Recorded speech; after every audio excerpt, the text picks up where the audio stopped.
السلام عليكم، ازيكم عاملين ايه؟ النهارده ان شاء الله هنعمل مع بعض القراقيش الفلاحي الجميله بتاعتنا مع كوبايه شاي نفطر بيها الصبح كده ونروق على نفسنا في الشتاء بقى طبعا، وبالليل بقى مثلا مع كوبايه شاي برضو كده.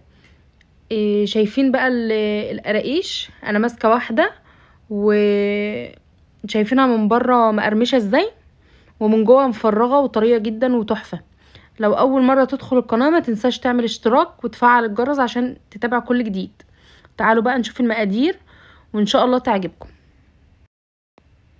معايا هنا كيلو دقيق منخول، وكوبايتين سمنه كنت مسيحاهم، وكوبايتين لبن دافيين، ونص كوبايه سمسم، وهنا معلقه صغيره بيكنج باودر، ومعلقه صغيره ريحه كحك، ومعانا برضو معلقه كبيره خميره، ومعلقه كبيره سكر. انا هنا جبت بوله وحطيت فيها كوبايتين اللبن الدافيين، ومعلقه سكر، ومعلقه كبيره خميره. هدوبهم الاتنين مع بعض وهقلبهم كويس، وهسيب اللبن مع الخميره يرتاحهم، بعد كده احطهم على العجين. انا هنا الدقيق حطيت عليه معلقه صغيره بيكنج باودر، وحطيت عليه ذره ملح، وهحط هنا معلقه صغيره برضو ريحه الكحك، وهقلب المقادير اللي هي الجافه مع بعض، وبعد كده هحط السوائل فوقيها. هبدأ احط السوائل بقى، هاخد كوبايه واحده واحطها، وبعد كده هعجنها.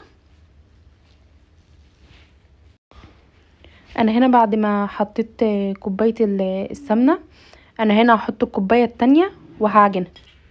انا هنا بعد ما حطيت عليها كوبايتين السمنه، انا ما عجنتهاش، انا كنت ببسها بايدي بس، او ان انا كنت بفركها بايدي.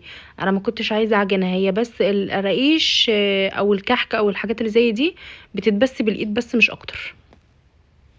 انا هنا جبت البوله اللي فيها اللبن والخميره والسكر، هحط نصها وهسيب حبه وهعجنهم، وهرجع تاني احط الحبه التانيين فوقيهم.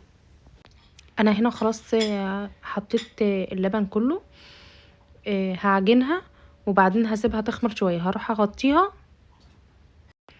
انا هنا غطيتها بالاسترتش كويس جدا علشان ما يدخلهاش اي هواء. هنا العجينه خمرت، شايفين الاسترتش منفوخ ازاي؟ انا بقى ايه، ما شاء الله يعني العجينه طالعه تحفه جدا جدا، شايفين هي بتلمع ازاي؟ هاخد حته وهعجنها.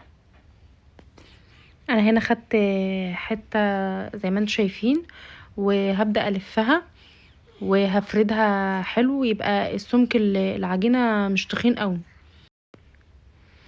شايفينها سمكها عامل ازاي؟ مش رفيعه ومش تخينه، هي سمكها وسط، علشان بعد كده هترفع شويه في الفرن. هرصهم بقى في الصاج، وبعد كده هحطهم في الفرن في الرف اللي في النص على درجه حراره 180. شايفين هنا بعد ما طلعت جميله ازاي؟ وتحفه تحفه تحفه تحفه تحفه. ما تنسوش تعملوا اشتراك للقناه، وتفعلوا الجرس عشان تتابعوا كل جديد.